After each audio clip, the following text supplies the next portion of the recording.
الحمد لله رب العالمين والصلاة والسلام على سيد المرسلين وعلى آله وأصحابه أجمعين. قال الله تعالى في القرآن العظيم والفرقان المجيد بعد أعوذ بالله من الشيطان الرجيم بسم الله الرحمن الرحيم. وما آتاكم الرسول فخذوه وما نهاكم عنه فانتهوا. وقال النبي صلى الله عليه وسلم أدبوا أولادكم وأحسنوا آدابكم إن أولادكم هدية إليكم أو كما قال عليه الصلاة والسلام. صدق الله مولانا العظيم وصدق رسوله النبي الكريم ونحن على ذلك من الشاهدين والشاكرين والحمد لله رب العالمين. புகழ் அனைத்தும் அல்லாஹ் ஜல்ல ஷானஹு தஆலாவிற்கே உரித்தாகுக. சாந்தியும் சமாதானமும் கண்மணி ரசூலுல்லாஹி ஸல்லல்லாஹு அலைஹி வஸல்லம் அவர்களின் மீதும் அவர்களை பின்பற்றிய உத்தம சத்திய சஹாபாக்கள், தாபிஈன்கள், தபஅ-தாபிஈன்கள், சுகதாக்கள், சாலிஹீன்கள், நாதாக்கள், நல்லவர்கள், குறிப்பாக நம் அனைவரின் மீதும் அல்லாஹுவின் சாந்தியும் சமாதானமும் என்றென்றும் நின்று நிலவட்டுமாகுக. சிறப்பான சீரத்துன் நபி நிகழ்வினுடைய தலைவர் உள்ளிட்ட அனைத்து அங்கத்தினர்களுக்கும்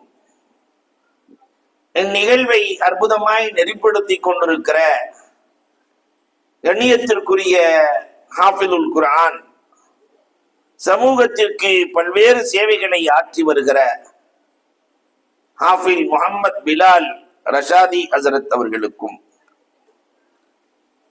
முன்னாள் துவக்க உரை நிகழ்த்தி அமர்ந்திருக்கிற கண்ணியத்திற்குரிய அபூ தாகிர் ஹசரத் அவர்களுக்கும்,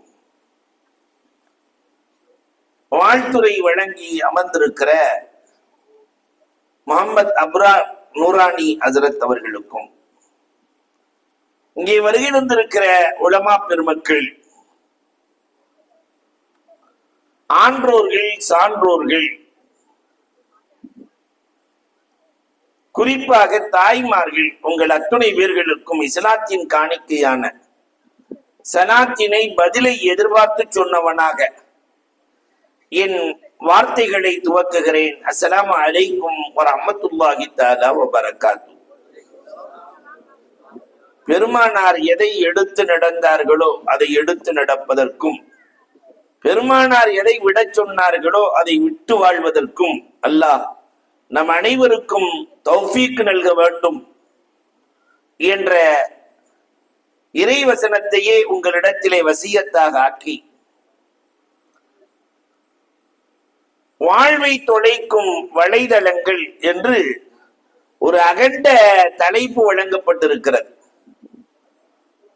இன்றைக்கு சமூகத்திலே பெரும் மாற்றத்தை ஏற்படுத்தி இருக்கிற வலைதளங்கள், இணையதளங்கள், அதோடு ஒட்டி வருகிற மீடியாக்கள், சோசியல் அமைப்புகள், இது எல்லாம் ஒரு பக்கம் நன்மையை கொடுத்தாலும் மறுபக்கம் இதனால் ஏற்படுகிற தீமைகள் என்ன, அதிலிருந்து விலகும் வழிகள் என்ன என்பதை குறித்து உங்களோடு சில செய்திகளை பகிர்ந்து கொள்ள ஆசைப்படுகிறேன். காரணம், சோசியல் மீடியாவை பற்றி என்னை விட நன்கு அறிந்தவர்கள் நீங்கள். ஆனால் மார்க்கத்துக்கும் இதற்கும் எவ்வளவு முரண்பாடு இருக்கிறது, இதனால் ஏற்பட்டிருக்கிற இடையூறுகள் என்ன என்பதை குறித்து சில தகவல்களை உங்களுக்கு தர நான் முன்வருகிறேன். நம்முடைய முன்னோர்கள் எல்லோருக்குமே 4 இமாம்களின் வரலாறு நன்றாக தெரியும். இமாம் அபூ ஹனீஃபா ரஹ்மத்துல்லாஹி யார் என்றால் சொல்லுவார்கள் இமாம் ஷாஃபி, இமாம் மாலிக், இமாம் அஹ்மத் இப்னு ஹம்பல். 2000ற்கு மேல் பிறந்தவர்களுக்கு ஒரே ஒரு இமாம் தான், இமாம் கூகுள் ரஹ்மத்துல்லாஹ் மட்டும்தான்.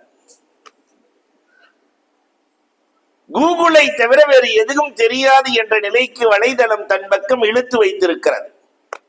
இளைஞர்களையும் யுவதிகளையும் கைக்குள்ளே வைத்திருக்கிறது. இதனால் ஏற்படுகிற இடையூறுகள் என்ன, இழப்புகள் என்ன என்றால் ஒரு 10 இழப்புகளை மட்டும் உங்களிடத்திலே நான் சொல்ல ஆசைப்படுகிறேன். முதலில் இணையதளம் இந்த உலகத்திற்கு வருகிற போது சமூகத்தினுடைய நேரத்தை அது கொள்ளையடித்துக் கொள்கிறது. எப்படி நேரம் போச்சுன்னே தெரியல. இரவு நேரத்திலே படுத்துக்கொண்டு 9 மணிக்கு படுத்து காலையிலே தஹஜ்ஜத்துக்கு எழுகிற பழக்கம் எல்லாம் விழுப்புரத்தில் இருந்தது. இன்றைக்கு அது இல்லை. எல்லாம் 1 மணிக்கு மேலேதான். 10 மணிக்கு தலையணையை வைத்து தடவிக்கொண்டே இருக்கிறான் இளைஞன்.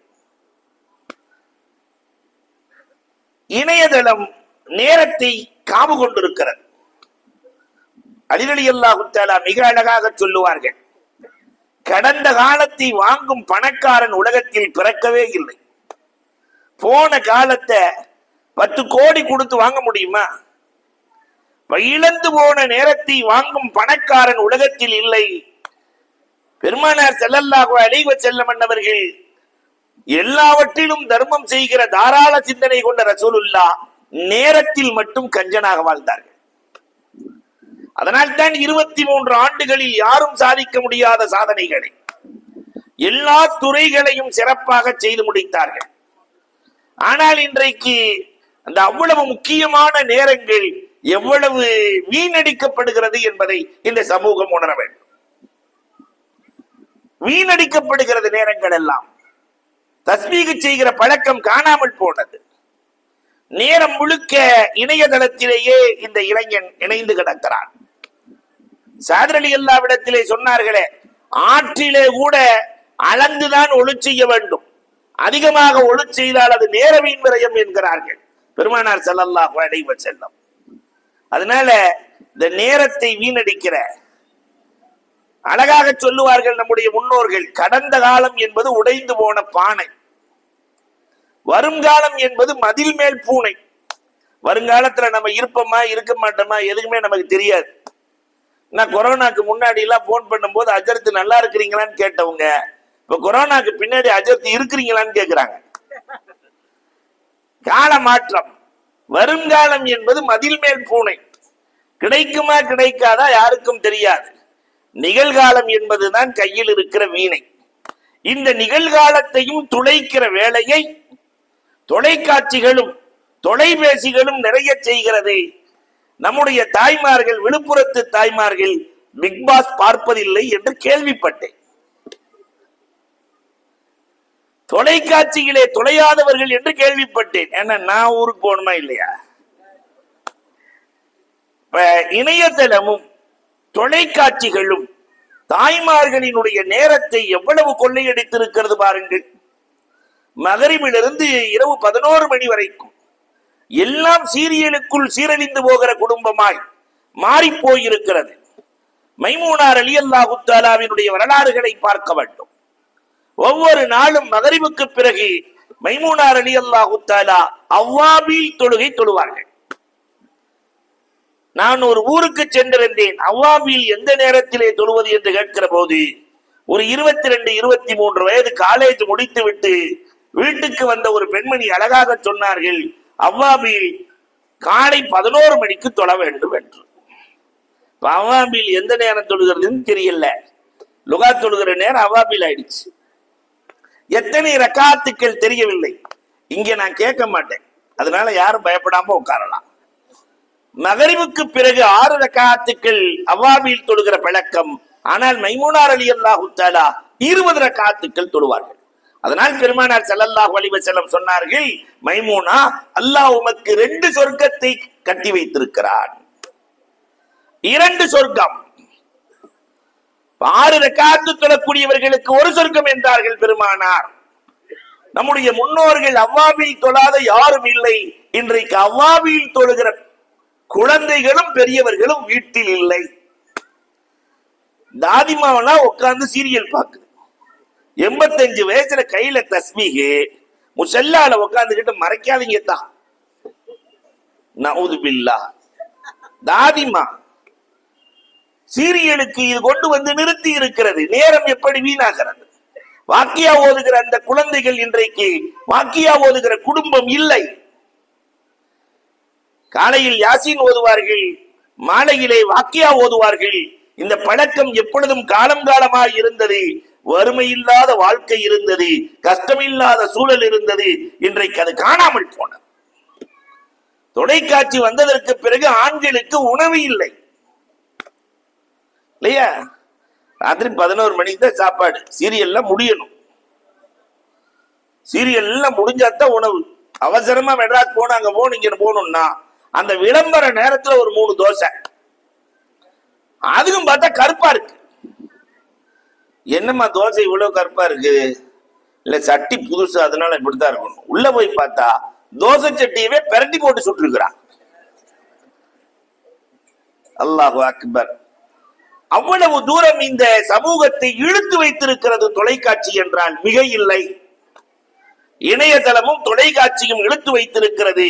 அதிலும் பிக் பாஸ் ஆணையும் பெண்ணையும் ஒன்றாக கலந்து, இனி வர்ற காலத்துல எல்லாம் ஆம்பளையும் பொம்பளையும் ஒன்னா முசாபா செஞ்சுக்குவாங்க, மானக்காவும் செஞ்சுக்குவாங்க என்ற சூழலுக்கு ஹராம் ஹலாலை எல்லாம் பார்க்காமல் இந்த சமூகத்தை கேவலத்திற்கு, பண்பாட்டு நாகரீகத்தை குலைக்கிற வேலைகளை அழகாய் செய்து கொண்டிருக்கிறது. ஆனால் இவர்கள் ஆனந்தமாய் பார்த்துக் கொண்டிருக்கிறார்கள். அல்லாஹ் இந்த சமூகத்தை பாதுகாக்க வேண்டும். நேர வீண் விரயம். இரண்டாவதாக இந்த இணையதளம் வந்தது, குடும்பம் குட்டிச்சவராய் மாறியது. கணவனை மதித்து வாழுகிற பண்பாடு, இஸ்லாம் சொல்லித் தருகிற பண்பாடு, மனைவி கணவனை மதிப்பதும் கணவன் மனைவியை மதிப்பதும் ஒரு குடும்பத்தை ஆக உயர்வாக்கும். மதித்து வாழுதல். தொலைக்காட்சி இணையதளம் வந்ததற்கு பிறகு மரியாதைங்கிறது போயிடுச்சு. முதல்ல எல்லாம் தமிழ் பண்பாடு என்னன்னா, புருஷன் பேரெல்லாம் சொல்லி கூப்பிட மாட்டார். புருஷன் பேரெல்லாம் சொல்லி கூப்பிட மாட்டார் எப்பயுமே. ஏங்க வாங்க பொங்க, இதுதான் பழக்கம். இப்ப இணையத்துல வந்ததுக்கு பின்னாடி இப்ப இருக்கிற இளசுகள்லாம் பேர் சொல்றது இல்ல. டே தடியா வாடா, யாரடா கூப்பிடுறாங்கடா? புருஷனை. அப்ப விளங்குமா அந்த குடும்பம்? புருஷனுக்கான மரியாதை போனது. அதே மாதிரி மனைவியை மதிக்கிற பண்பும் போனது. ஒரு காலம் இருந்தது, மனைவி உடல்நிலை சரியில்லை என்று சொன்னால் அந்த மனைவியை காப்பாற்றுவதற்காக சின்ன வயசு புள்ள காப்பாற்றுறதுக்காக போராடிய கணவன். இன்னைக்கெல்லாம் அப்படி இல்லை. அத்து விட்டுட்டு அடுத்து ஒரு ஆள் இன்னைக்கு சொன்னாரு, 6வது கல்யாணம் பண்ணியிருக்கிறார் அவர். 6வது. அந்த 6 பெண்களின் நிலைகள் என்ன? அந்த 6 குடும்பங்கள் கண்ணீர் சிந்துமே. அதற்கு யாரிடத்தில் பதில் சொல்வது? சாதாரணமா சிரிச்சு சொல்ற. அல்லாஹு அக்பர். இணையதளம் வந்தது, குடும்பத்திற்குள் நிறைய பிரச்சனைகளை தந்தது. கணவன் மனைவி எப்படி வாழ்றதுன்னே தெரியல. இன்னைக்கு 3 மாசத்துல தலாக்கு, 1 வருஷத்துல தலாக்கு, 6 மாசத்துல தலாக்கு, எதை எடுத்தாலும் தலாக் என்ற நிலை. நாம பார்த்த காலம் 80s. அதுக்கு முன்னாடி உள்ளவங்க எல்லாம் இருக்கிறாங்க. கல்யாணம் பண்ணதுல இருந்து சண்டையே இல்லாம உலகத்துல வாழவே முடியாது. ஆதம் அலைஹிஸ்ஸலாம் காலத்துல இருந்தே அந்த சண்டைங்கிறது இருக்கத்தான் செய்யுது. கணவன் மனைவி உறவிலே சின்ன சின்ன விரிசல்கள் வரும், சேர்ந்து கொள்ளும். அல்லாஹ் ரப்பல் ஆலமீன் இந்த கணவன் மனைவிக்குள்ளே ஒரு வகை மறதியை போடுகிறான். பெருமானார் சொல்லுகிறார்கள், என்னதான் பேசியிருந்தாலும் மனைவி ஒரு 2 நாள்ல கணவனுக்கு மறந்து போயிடும். என்னதான் கணவன் பேசியிருந்தாலும் மனைவிக்கு மறந்து போயிடும். அல்லாஹ் மறதியை கணவன் மனைவி வாழ்க்கையில் போடுகிறான். இந்த 80ஸ்ல எப்படி இருந்துச்சுன்னா, சண்டை வரும், உடனே இந்த அம்மா கடிதம் எழுதும் அத்தாவுக்கு. அத்தா என்னை அப்படி பேசுறாங்க அத்தா, இப்படி பேசுறாங்க அத்தா, அதை செய்யறாங்க அத்தா, இதை செய்யறாங்க அத்தா என்று நிறைய போட்டு உடனே வந்து கூட்டு போங்கத்தா. நம்ம பார்த்தது. இந்த கடிதம் போய் சேர ஒரு 3 நாள் ஆகும். அவர் வேலையெல்லாம் முடிச்சுட்டு பிறப்பு வர்றதுக்கு ஒரு 3 நாள் ஆகும். ஒரு வாரம் கழிச்சு வருவார். புருஷனும் பொண்டாட்டி ஒன்னா உட்காந்து பேசிட்டு இருப்பாங்க. சண்டையெல்லாம் முடிஞ்சு போயிடும். அல்லாதான் மறதியை போட்டுறானே, சண்டை முடிஞ்சு போயிடும். அந்த மகளே கேட்கும் அத்தாவை பார்த்து, என்னத்தா சொல்லிக்காம வந்துட்டீங்க? அட கழுத, நீ தான் ஒரு வாரத்துக்கு முன்னாடி லெட்டர் போட்ட, சொல்லிக்காம வந்துட்டீங்கிற, வந்து கூட்டு போக சொன்ன. இல்ல அது அன்னைக்கு, இன்னைக்கு எல்லாம் சரியா போச்சு, வாங்க சாப்பிட்டு போங்க. இது நாம பார்த்த காலம். இன்னைக்கு அப்படிலாம் இல்லை. இந்த இணையதளத்தினுடைய வளர்ச்சி என்ன தெரியுமா? சண்டை போடுறதுக்கு முன்னாடியே செல்போன் ஆன் பண்ணி வச்சுட்டு சண்டைய பாருங்க. என்ன பேச்சு பேசுறாங்க, என்னெல்லாம் பேசுறாங்க. பேச பேச அப்படியே தகப்பனாருக்கு ஏறும். பொண்ணை பெத்த தகப்பனுக்கு, அம்மா ஓலாவுக்கு போன் பண்றேன், ஓடி வந்து சண்டை முடிகிறவங்களாட்டி ஓலா வந்து நிக்குது. இந்த அம்மா பொட்டியை தூக்கிட்டு கிளம்பிடுது. தலாக்கிலே போய் முடிந்து விடுகிறது. உறவுகளின் விரிசல், இணையதளத்தினுடைய வளர்ச்சி உறவுகளை கெடுத்திருக்கிறது. இல்லைன்னு சொல்றதுக்கு இல்ல, இது போல ஆயிரக்கணக்கான வரலாறுகளை சொல்ல முடியும். எந்த பெண்மணி சிறந்தவள் தெரியுமா? உம்மு ஹபீபா ரலியல்லாஹுவை போன்று வாழ்ந்த பெண்மணி சிறந்தவள். கல்யாணம் பண்ணி கொடுத்துட்டா தகப்பனா புருஷனா ரெண்டு பேரும் முக்கியம்தான். இதில் யார் முக்கியம்? ஒரு பெண்மணி தகப்பனை விட எனக்கு புருஷன் முக்கியம் என்று நினைத்தால் அந்த குடும்பம் சரியவே சரியாது, சரியவே சரியாது. உம்மு ஹபீபா ரலியல்லாஹுவினுடைய தகப்பன் சாதாரண ஆள் இல்ல. அபூ சுஃபியான் ஒரு குழுவின் தலைவர், குறைஷி குல தலைவர். கணவன் உட்கார்ற நாற்காலியில வந்து உட்கார வந்தார். தம்மா சொல்லிருச்சு, என் கணவர் அமருகிற நாற்காலியில் தகப்பனை பார்த்து சொல்றேன், நீங்க உட்காரக்கூடாதுன்றுச்சு. உட்காரக்கூடாது, என் கணவனுக்கானது. கணவனை தகப்பனை விட மதித்த பெண்மணி வாழ்க்கையில் தோற்பதில்லை. இன்னைக்கு கணவனுக்கான மரியாதை வீட்டுல எவ்வளவு இருக்கு தெரியுங்களா? அல்லாஹு அக்பர். விழுப்புரத்துல எல்லாம் மதிக்கிற பெண்கள் தான். ஏன்னா நான் ஊருக்கு போனோம், வெளியூரை சொல்றேன். கணவனை பத்தி எவ்வளவு மரியாதை பிள்ளைகள்கிட்ட சொல்றது. கணவனை பத்தி, டே கொப்பனை நம்பாத, அது லூசு, அது பேச்சை கேட்ட விளங்க மாட்டீங்கடா. யாரு? அப்ப தகப்பனை குறித்து, தன் புருஷனை குறித்து பிள்ளைகளுக்கு சொல்லிக் கொடுக்கிற பாடம் லூசு, அது பேச்சை கேட்ட நீ விளங்க மாட்ட. அப்ப பிள்ளைகள் எல்லாம் எப்படி பார்க்கிறார்கள்? தகப்பனை பார்க்கிற போது டெரராக. ஆனா அந்த தகப்பன் யார் தெரியுமா? அருமைக்குரிய தாய்மார்களே, நீங்கள் 9 மாத காலம் 10 மாத காலம் வயிற்றிலே பிள்ளையை சுமக்கிறீர்கள். ஆனால் அந்த தகப்பன் யார் தெரியுமா? திருமணத்திலிருந்து இன்று வரை உங்களையும் உங்கள் பிள்ளைகளையும் தலையில் சுமப்பவன் தான் தகப்பன். கல்யாணம் பண்ணினதுல இருந்து இதுவரைக்கும் சம்பாதிக்கிற அத்தனையும் யாருக்கு தெரியுமா? மனைவி மக்கள். மனைவி மக்கள் எதையுமே தகப்பன் தனக்கு எடுத்துக் கொள்வதில்லை, அத்தனையும் மனைவி மக்கள். ஒன்னே ஒண்ணு மட்டும்தான் அந்த தகப்பன் எடுத்துக்கிறான், உடம்புல வியாதியை மட்டும் எடுத்துக்குவான். உடல் முழுக்க வியாதி, உடல் முழுக்க கஷ்டம், உடல் முழுக்க பிரச்சனை. அதையெல்லாம் தள்ளி வைத்து விட்டு என் குடும்பம் நன்றாக இருக்க வேண்டும், என் மனைவி நன்றாக இருக்க வேண்டும், என் மக்கள் நன்றாக இருக்க வேண்டும். உங்களுக்கு தெரியுமா, 3 மாதத்திற்கு முன்னால் ஒரு தகப்பன், ராஜேஷ்குமார் என்று நான் நினைக்கிறேன், தன் கிட்னியை விட்டு தன்னுடைய பிள்ளையை காலேஜில் சேர்த்திருக்கிறான். நான் ஒண்ணும் பரவாயில்ல, என் புள்ள நல்லா இருக்கணும், என் புள்ள நல்லா இருக்கணும். அதற்காக கிட்னி என்ன, எதை கேட்டாலும் நான் விற்க தயாராக இருக்கிறேன். அப்ப தகப்பனுடைய மனோநிலையை புரிந்து கொள்ள வேண்டும். இதெல்லாம் புரிய விடாமல் தடுப்பது இணையதளம். இணையதளம் சொல்லி கொடுக்குது, இப்படிதான் புருஷன் நடக்கணும்னு. புருஷனை மதிக்காத என்று சொல்லிக் கொடுக்கிற வேலையை இணையதளமும் இந்த தொலைக்காட்சியும் அழகாய் பார்க்கிற இல்லையா? எல்லா தொலைக்காட்சியிலையும் ஒரு பொண்டாட்டி உள்ள புருஷனே இல்ல, அதே மாதிரி ஒரு புருஷன் உள்ள பொண்டாட்டியும் இல்ல. காதல் எப்படி பண்ணுவது, கள்ளக்காதல் எப்படி நடத்துவது, நஊது பில்லாஹ், சொல்ல நாவு கூசுகிறது. அத்தனை வேலைகளையும் தொலைக்காட்சி பார்க்கிறது. அதனால் குடும்பத்தினுடைய நிலைகள் நிலைகுலைந்து துளைந்து போயிருக்கிறது. அல்லாஹு அக்பர். குடும்பத்தை சீரழித்ததில் பெருமானார் ஸல்லல்லாஹு அலைஹி வஸல்லத்தினுடைய காலத்துல பார்க்கலாம், ரசூலுல்லாஹ் வாழ்ந்த காலத்துல 23 வருஷத்துல, அதுவும் குறிப்பாக 10 ஆண்டு காலம் மதீனாவில நடந்த தலாக்குகள் 8. ஆனா இன்னைக்கு ஒரு நாளைக்கு நடக்கிற தலாக்குகள், கோர்ட்டின் வாசல்களில் இந்த உம்மத்து படுகிற பாடு, இந்த இணையதளத்தால் ஏற்படுகிற கொடுமைகள் ஏராளம் ஏராளம், தொலைக்காட்சியால் ஏற்படுகிற தீங்குகள் ஏராளம். சண்டை வந்துச்சுன்னா அன்னைக்கெல்லாம் என்ன செய்வாங்க தெரியுமா? அலி ரலியல்லாஹு தஆலா, ஃபாத்திமா ரலியல்லாஹு தஆலா, சின்ன மன உரசல்.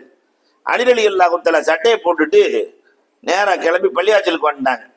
அன்னையில இருந்து இன்னைக்கு வரைக்கும் பிலால் சேர்த்து அந்த வேலை மட்டும்தான் செய்யறாரு. சண்டை வந்துச்சுன்னா சட்டையை தூக்கி போட்டு பள்ளியாச்சலுக்கு போயிட வேண்டியது. எதுக்கு வம்பு? பெருமானார் ஸல்லல்லாஹு அலைஹி வஸல்லம் அவர்கள் வீட்டுக்கு செல்கிறார்கள். அம்மா ஃபாத்திமா, எங்கம்மா மருமகனை காணோம், அலியை காணோம். ஃபாத்திமா ரலியல்லாஹு சொன்னாங்களாம், என்னை திட்டிட்டு நானும் திட்டினா கோச்சிட்டு போயிட்டாங்க. இப்ப தகப்பனார் எப்படி இருக்க வேண்டும் என்றால், பிள்ளையின் மீது, தன் பெண் பிள்ளையின் மீது அளவு கடந்த பாசம் தகப்பனுக்கு இருக்கும். ஆனால் அதை வெளியில் காட்டக்கூடாது. பெருமானார் காட்டவே இல்லை. அலி ரலியல்லாஹு தேடி போறாங்க, மருமகனை தேடி போறாங்க. மருமகனே போய் பார்த்தா பள்ளிவாசல்ல சட்டை இல்லாம படுத்திருக்காங்க. கும்யாபத்துராம், மண்ணின் தகப்பனை கொஞ்சம் எழுந்திருங்கள்.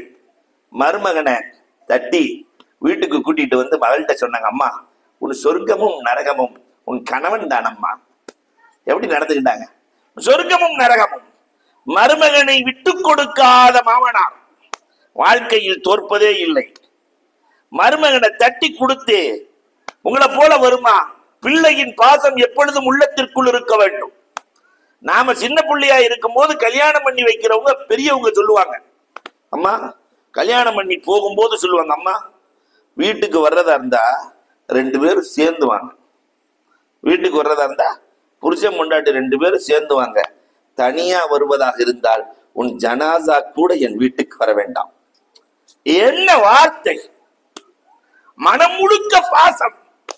சொல்லிவிட்டு கண்ணீரை கொட்டுவார் அந்த தகப்பன். கண்ணீரை கொட்டுவார். சேர்ந்து வரணும்மா. நீங்கள் வாழ்க்கையில் தனியாக வர வேண்டும் என்று நினைத்து விடாதீர்கள். கப்பலின் நங்கூரத்தை அசைப்பதற்கு சமம். ஆனா இன்னைக்கு சமூகத்தினுடைய சூழல் எப்படி இருக்கிறது? மூன்றாவதாக, இந்த இணையதளம் வந்தது பெரியோர்களை மதிக்கிற பண்பாட்டை தூக்கியது. தொலைக்காட்சி வந்ததுக்கு பின்னாடி பெரியவங்க சின்னவங்கிற பாகுபாடு இல்லையே. அதையெல்லாம் தாண்டி பெருசுகளுக்கு எல்லாம் ஒண்ணும் தெரியாதுங்கிற நிலையை கொண்டு வந்துருச்சு. அந்த அனுபவம் என்ன, அனுபவ பாடம் என்ன, அதற்கு நிகரில் எதுவுமே இல்லை இல்லையா? அனுபவத்திற்கு முன்னால் அத்தனை பேர்களும் சைவம். ஆனா இந்த இணையதளம் வந்தது பெரியவர்களின் மரியாதையை அறவே தூக்கியது. அல்லாஹு அக்பர். முதியோர்கள், கஷ்டப்படக்கூடியவர்களை ஒரு காலம் இருந்தது, நாம் கண்டிருக்கிறோம். ஒரு காலம் அவ்வளவு மதிப்பார்கள். நானே பார்த்திருக்கிறேன். திண்டுக்கல்ல ஒரு இளைஞன் பெரியவங்க தொழுக வந்தா பைக்கில் வச்சு கொண்டு போய் வீட்டுல விட்டுட்டு வருவார். நீங்களா காணாம போயிடுச்சு. அந்த மதிச்சாங்க. பெரியவங்க வர்றாங்க, தொழுக வர்றாங்க, அவங்க திருப்பி நடந்து போறதுக்கு சிரமமா இருக்கும், மதிச்சாங்க. இன்னைக்கு அப்படி இல்லை. இல்ல, பெரியவர்களை மதிக்கிறது இல்லை. செருப்பு போட்டுட்டு ஹவுஸுக்கு மேல சுத்துறான் ஒரு இளைஞன். நான் சொல்வது உண்டு, ஹவுஸுக்கு மேல சுத்துறான். எங்க பள்ளியிலே நடந்துச்சு. முத்தவள்ளி வந்து கேட்கிறார், ஹவுஸுக்கு மேல செருப்பை போட்டு சுத்திரியாடா 11, 19 வயசு 20 வயசுல? அதை கேட்க நீங்க யாருங்கிறான். நான் தான் முத்தவள்ளி சொல்றேன். முத்தவள்ளியாவது கொத்தமல்லியாவது தேர்தல் வச்சுக்கலாமா? பார்க்கலாமா யார் வர்றான்னு பார்க்கலாமா? 70 வயது பெரியவரிடத்திலே அவன் நடந்து கொள்ளுகிற முறை எவ்வளவு கேவலம்! இதற்கு என்ன காரணம்? ஐடி படித்திருக்கிறேன் என்ற திமிரா? இணையதளத்தினுடைய கொழுப்பா? அந்த கொழுப்பின், இந்த இணையதளத்தினுடைய கொழுப்பின் உச்சம் தானே.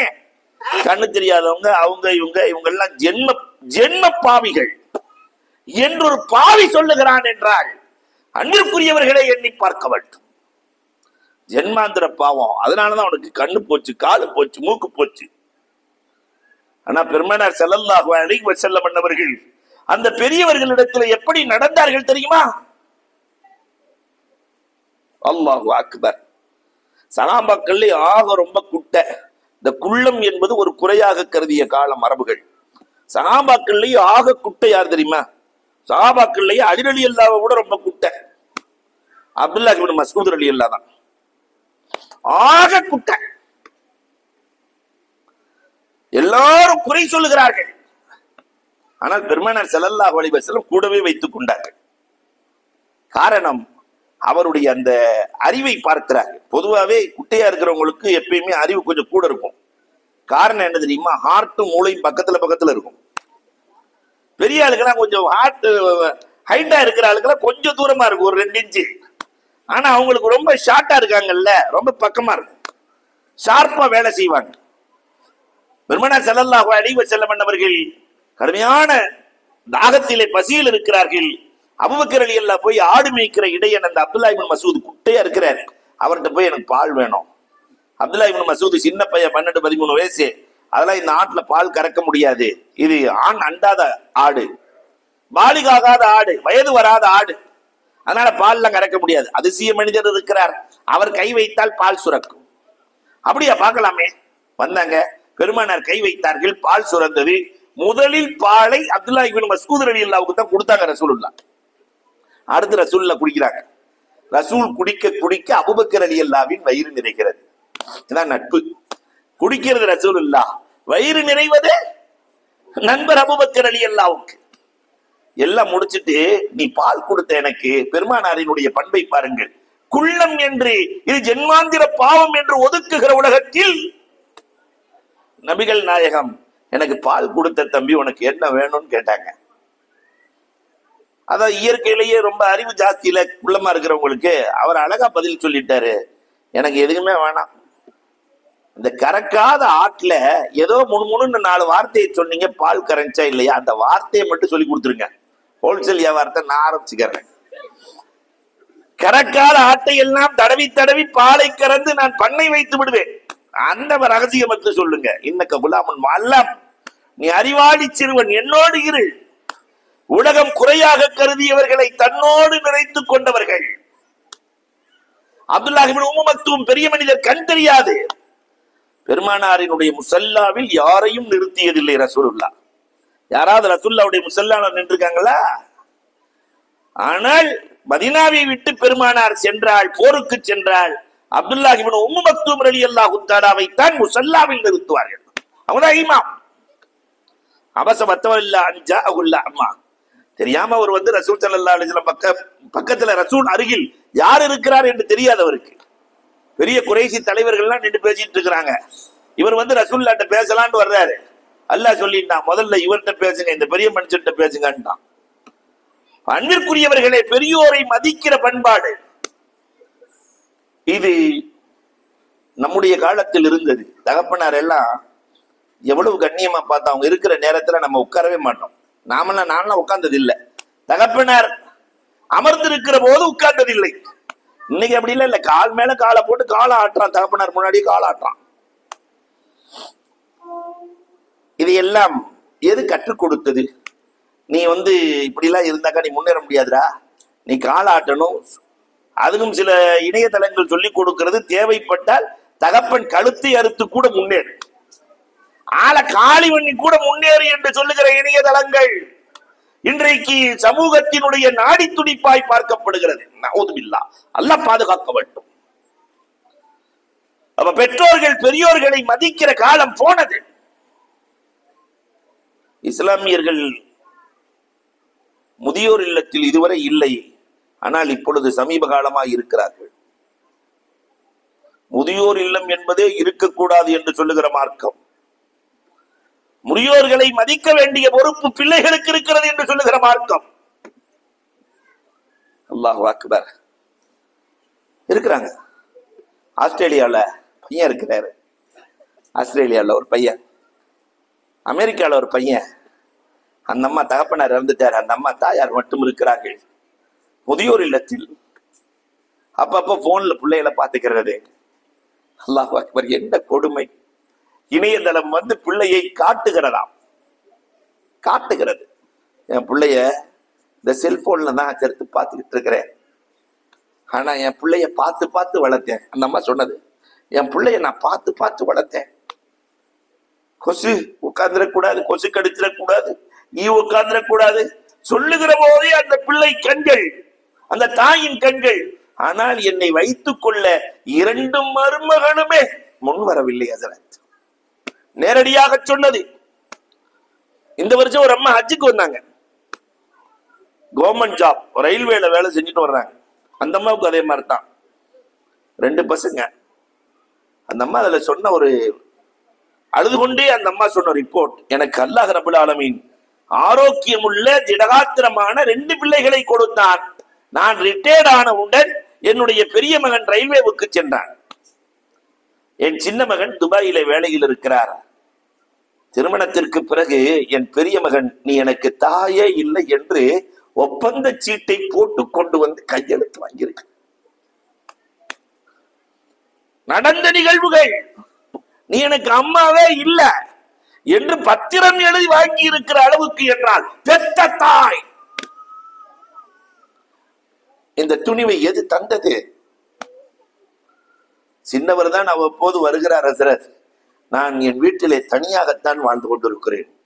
எல்லாத்துக்கும் தனித்தனியா வீடு கட்டினேன் சம்பாதிக்கிற காலத்துல. ஆனால் இன்றைக்கு நான் தனிமையிலேயே உணர்ந்து கொண்டிருக்கிறேன், மனத்தளர்ச்சிகளை வாழ்ந்து கொண்டிருக்கிறேன் என்று சொன்னதை இன்றைக்கும் நினைத்து பார்க்கிறேன். இத்தனை வேலைகளையும் எது செய்கிறது என்பதை கொஞ்சம் தாய்மார்களை யோசிக்க வேண்டும். இந்த பெரியோர்களை மதிக்கிற பண்பாடு இழந்ததற்கு காரணமும் இந்த தொலைக்காட்சியும் இணையதளமும் தான். அது மட்டுமல்ல, 4வதாக இணையதளத்தினுடைய தொல்லைகளில் ஒன்று குழந்தை வளர்ப்பு என்று இன்றைக்கு காணாமல் போன. குழந்தை வளர்ப்பு என்பது ஒரு அழகான கலை.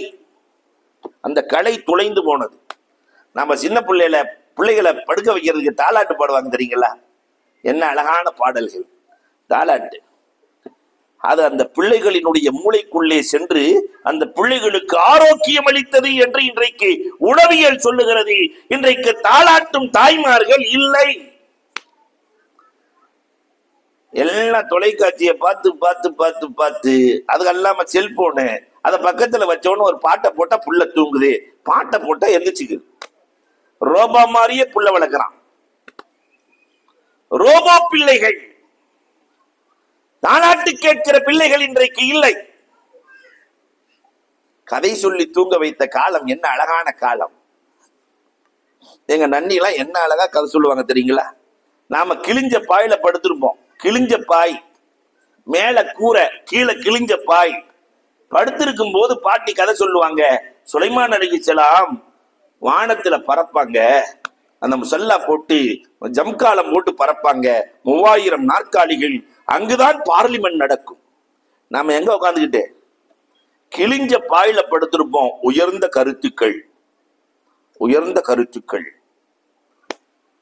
கிழிஞ்ச பாயில படுத்திருப்போம். ஸ்லோகங்கள். மரத்துல கை விட்டவனும் கெட்டான், கடனுக்கு கடன் பட்டவனும் கெட்டான். எத்தனை வயசுல? 6 வயசுல. தம்பி, மரத்துல கைய விட்டுட்டா கீழே விழுந்துருவோம்டா, அடிபட்டுண்டா. கடனுக்கு கடன் படக்கூடாதுடா தம்பி. இன்னைக்கு வட்டி மேல வட்டி, வட்டிக்கு மேல வட்டி, வட்டிக்கு மேல வட்டி. கடனுக்கு கடன் பட்டவனும் கெட்டான், மரத்திலே கை விட்டவனும் கெட்டான். எத்தனை? 6 வயசுல கேட்டது. உண்ணாமல் கெடும் உறவு தம்பி, கேட்காமல் கெடும் கடன் தம்பி. சொந்தக்காரங்கன்னு சொன்னா போய் கை நினைக்கணும், சாப்பிடணும். உண்ணலேன்னு சொன்னா உறவு கெட்டு போயிடும். உண்ணாமல் கெடும் உறவு. கடனை கொடுத்துட்டு கேட்கலன்னு சொன்னா டாட்டா காட்டிடுவான். 6 வயசுல சொல்லி கொடுக்குறாங்க. அதெல்லாம் இன்னைக்கு போயிடுச்சு. எந்த தாயும் பிள்ளைகளுக்கு சுலோகம் சொல்வதில்லை. அல்லாஹு அக்பர். எந்த தாயும் சொல்வதில்லை.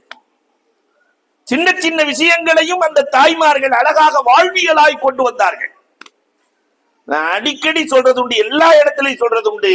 வாழ்ந்து கொண்டிருக்கிற இந்த ஜமால் இருக்காரா இல்லையா, ஜேபி ஜமால், எங்க திருவண்ணாமலை.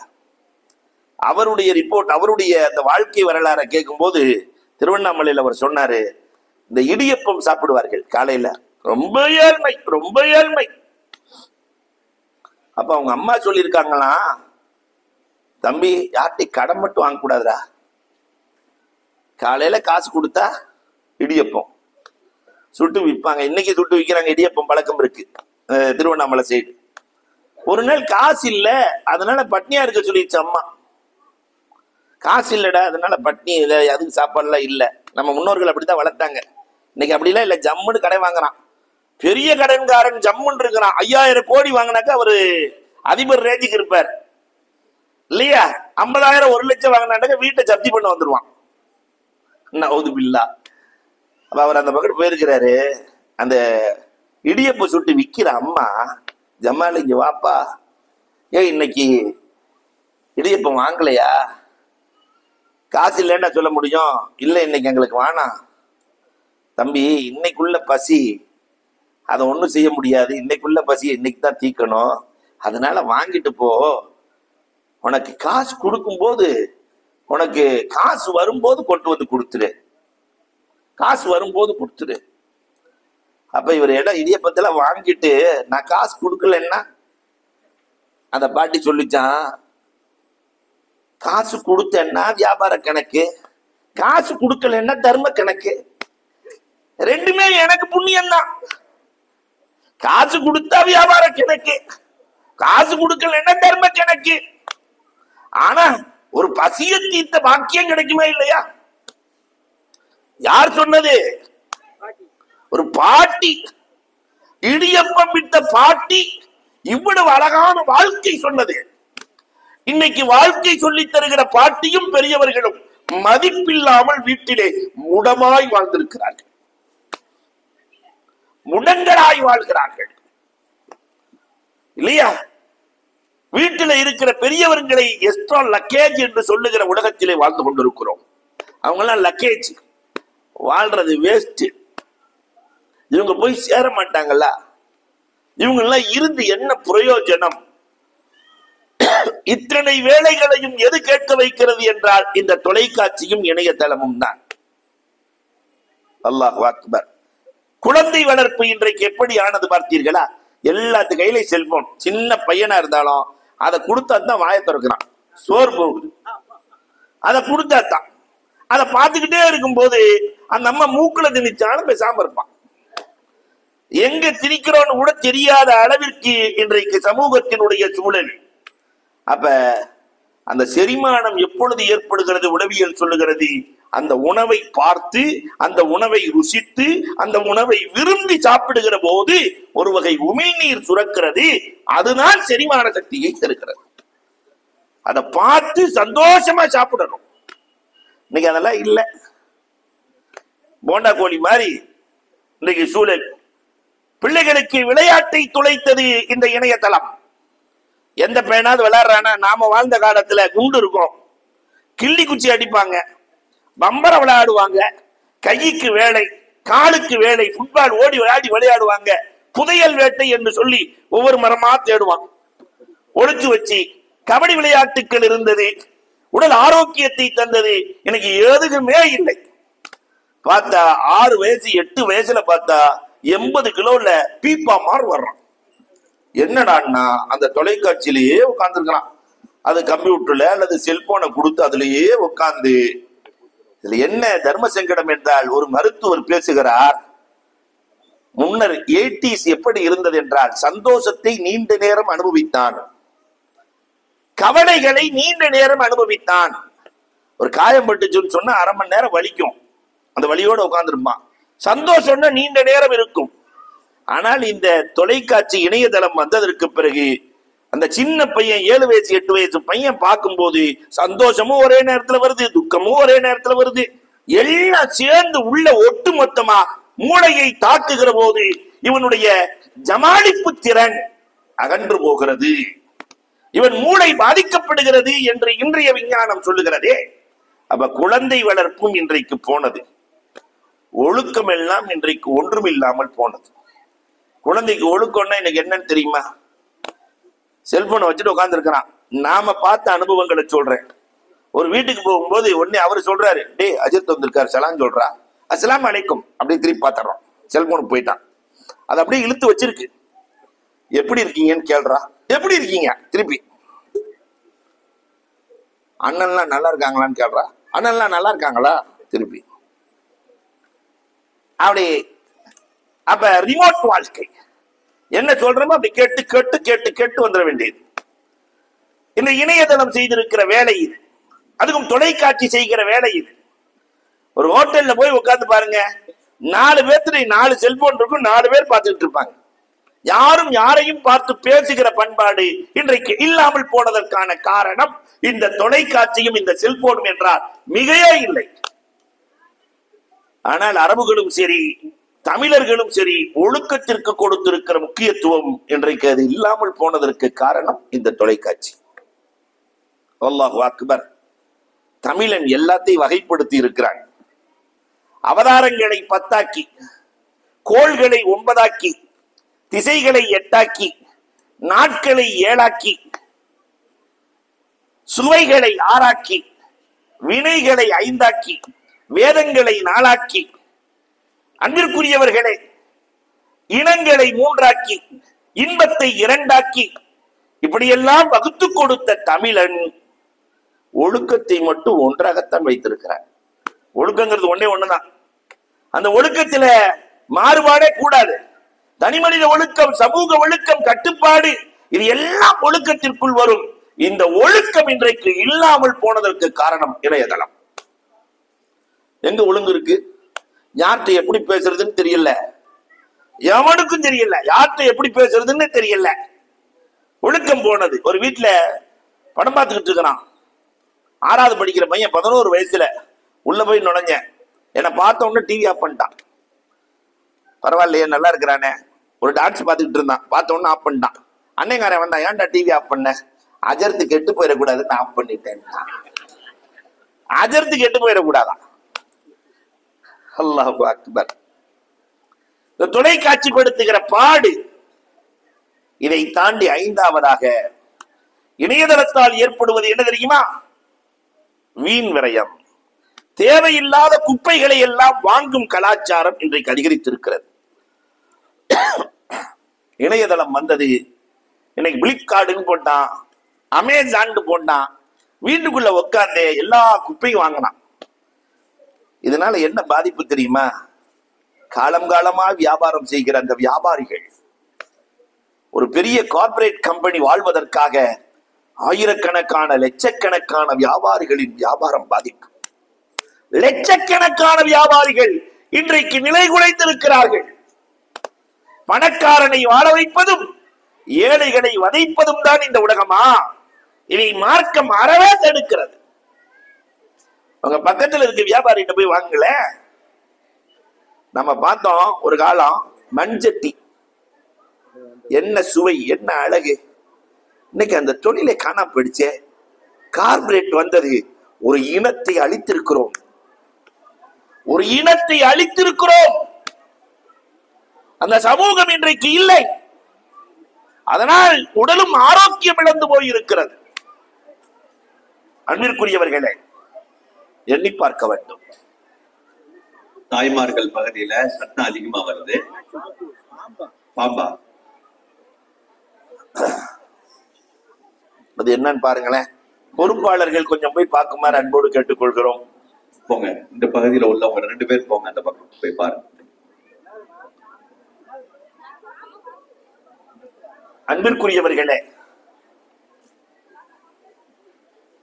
ஏதாவது 4 விஷயத்த கேட்டு அமல் செஞ்சிடக்கூடாதுன்னு சொல்லிட்டு பாம்பு வடிவத்துல யாரும் வந்திருக்கிற மாதிரி தெரியுது இல்லையா? பரவாயில்ல, அல்ஹம்துலில்லாஹ். அன்பிற்குரியவர்களை எண்ணி பார்க்கிறோம். அத கவனமா ஒரு குழு பார்க்குமாறும் மற்றவர்கள் பாங்க சொல்றாங்க.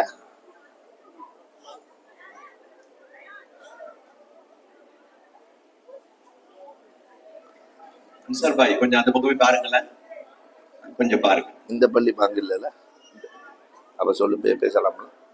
அன்பிற்குரியவர்களே, இன்றைக்கு பொருளாதார சிக்கலையும் இணையதளம் ஏற்படுத்தி இருக்கிறது. தேவையில்லாத குப்பைகள், தேவையில்லாத பிரச்சனைகள் அத்தனையும் வீட்டுக்குள்ளே நுழைந்தது. இதற்கும் காரணம் இந்த இணையதளம் தான். ஒண்ணுக்கும் இல்லாத பொருளை எல்லாம் வாங்கி குவிக்கிறான். பெருமானார் ஸல்லல்லாஹு அலைஹி வஸல்லம் அவர்கள் வீண் விரயத்தை கடுமையாக எச்சரித்திருக்கிறார்கள். அல்லாஹ் சொல்லுவான், இன்னல் முபஜ்ஜிரீன கானு இஹ்வானு ஷயாத்தீன், அவர்கள் ஷைத்தானின் சகோதரர்கள் என்று அல்லாஹ் ரப்பல் ஆலமீன் சொல்லித் தருகிறான். நம்ம பெரியவங்க என்ன சொல்லியிருக்காங்க தெரியுமா? அவசியம் இல்லாத ஒண்ணு வீட்டுக்குள்ள வந்தா அவசியமான ஒண்ணு வெளியே போயிருமா. நம்ம பெரியவர்கள் சொன்னார்கள். இந்த டிவி அறிமுகமான காலத்துல எங்க நன்னி சொல்ல கேட்டு இருக்கிறேன்.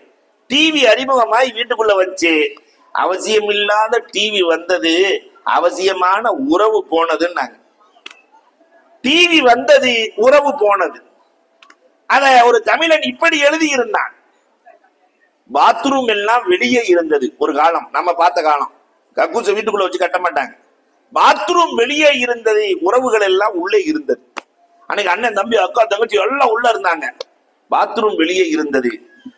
என்றைக்கு பாத்ரூம் உள்ளே வந்ததோ, அட்டாச் பாத்ரூம் என்று வந்ததோ, அன்றைக்கு உறவுகள் எல்லாம் வெளியே போனது. ஒருத்தர் உள்ள இல்லை, எல்லாம் போயிடுச்சு. அண்ணன் தம்பி இல்ல, அக்கா தங்கி எல்லாம் காலியானதற்கான அடிப்படை காரணம் இதுதானே.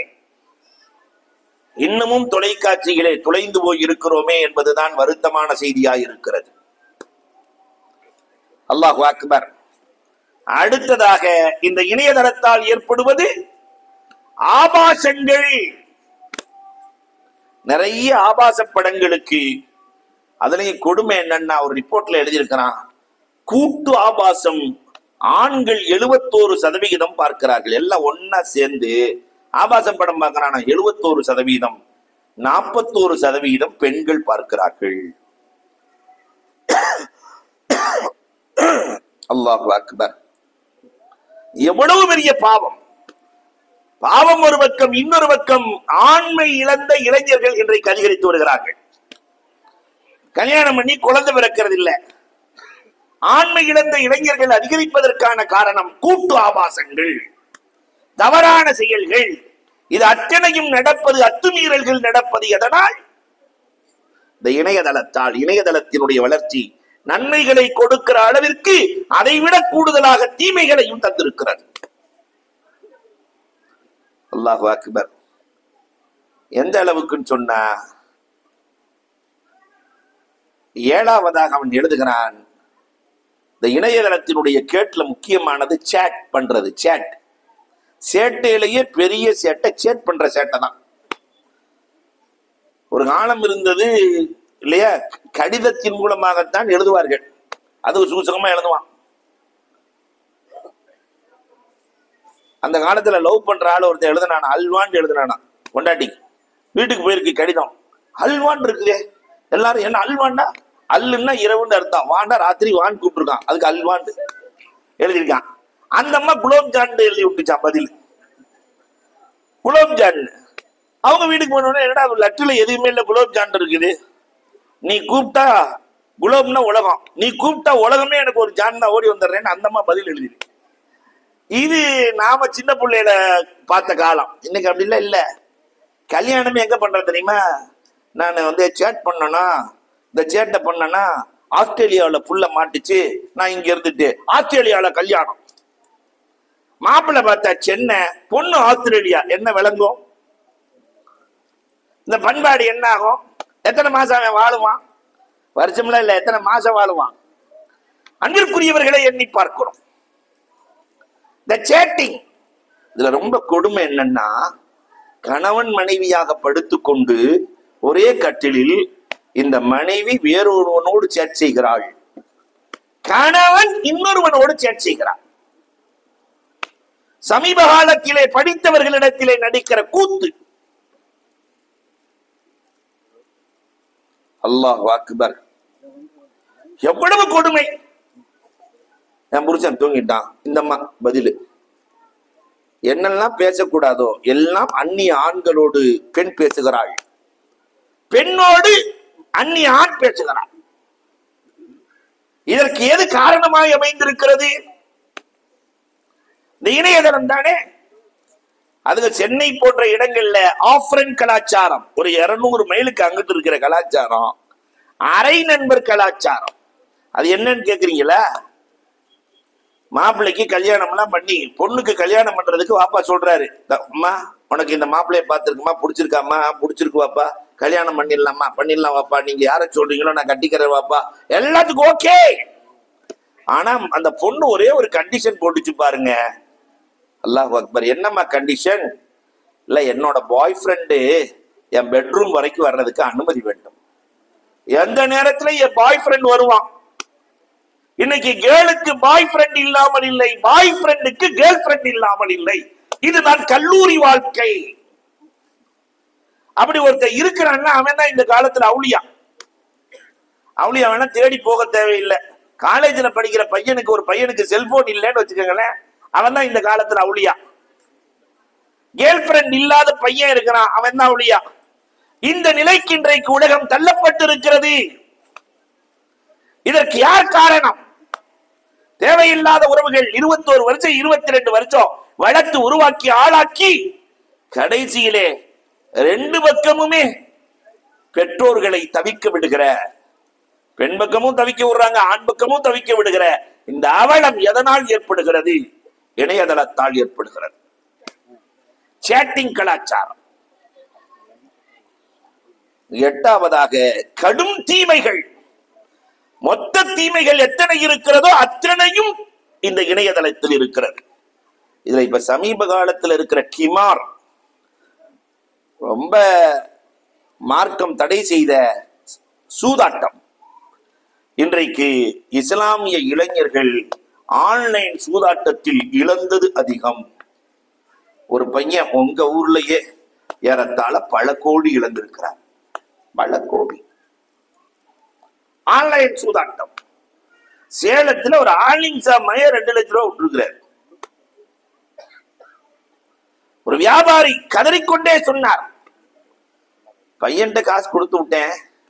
எப்பயுமே பையன் தான் கணக்கு வச்சிருப்பான், என்ன பெத்தவங்க பிள்ளையத்தானே நம்புறாங்க, கொடுக்குற காசை ஃபுல்லா இல்ல இல்லங்கிறான். கடைசியில என்னடான்னு பார்த்தா 18 லட்சம் ரூபாய். எங்க இருந்தோ போன் வருது, இவனுக்கு கடை வாங்கி கொடுத்துருக்கிறான். ஆன்லைன் சூதாட்டம். நீ தொலைத்ததை எடுத்து விடுவாய் என்று ஆசை காட்டி இன்னைக்கு இருக்கிற பசங்களுக்கு அந்த ஸ்ட்ராங் மைண்ட் இல்ல. அதனால விட்டதை பிடிச்சிடணும்னு மொத்தத்தையும் தொலைக்கிற இளவல்கள் இன்றைக்கு அதிகரித்திருக்கிறார்கள். ஆன்லைன் சூதாட்டம். மார்க்கம் கிமாரை எவ்வளவு கடுமையாக கண்டிக்கிறது. சூதாடுவது பாவங்களின் கொடுமை.